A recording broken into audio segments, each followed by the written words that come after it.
கர்த்தருடைய நாமம் பரிசுத்தப்படுவதாக. இன்றைக்கு சத்தியம் பேசு என்ற நிகழ்ச்சியில் நாம் பார்க்க இருக்கிற காரியம் என்னவென்று பார்த்தோமானால், இயேசு கிறிஸ்துவை குறித்து யோவான் ஸ்நானகன் சொன்ன 3 காரியங்களை குறித்து நாம் பார்க்க இருக்கிறோம்.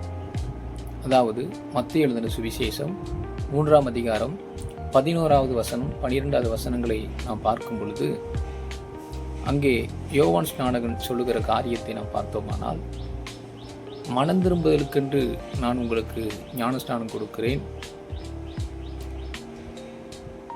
எனக்கு பின்னாலே ஒருவர் வருகிறார், அவர் என்னிலும் வல்லவராயிருக்கிறார், அவருடைய பாதரட்சைகளை சுமக்கிறதுக்கும் நான் பார்த்தேன் அல்ல, அவர் பரிசுத்த ஆவியினாலும் அக்கினியினாலும் உங்களுக்கு ஞானஸ்நானம் கொடுப்பார், தூற்றுக்கூடை அவர் கையில் இருக்கிறது,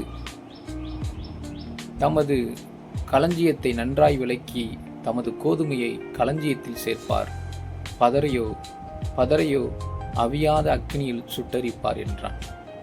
இந்த 2 வசனங்களை பார்க்கும் பொழுது, இங்கே யோவான் ஸ்நானகன் இயேசுவை குறித்ததான ஒரு 3 காரியங்களை சொல்லுகிறதை நாம் கவனிக்க முடியும்.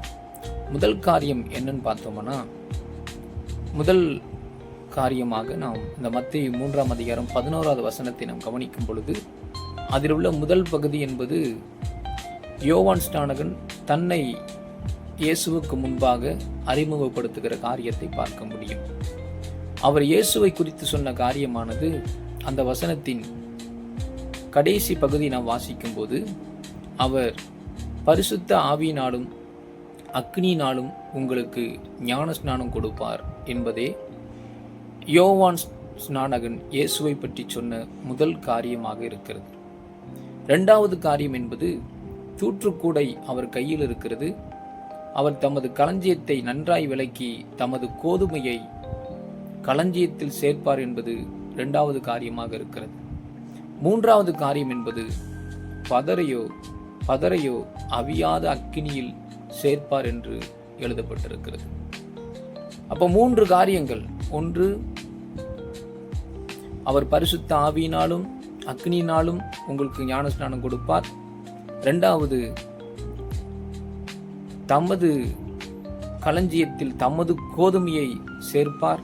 3வது, பதரையோ அவியாத அக்னியில் சேர்ப்பார் என்பது. இந்த 3 காரியங்களை நாம் விளங்கிக் கொள்ள வேண்டும்.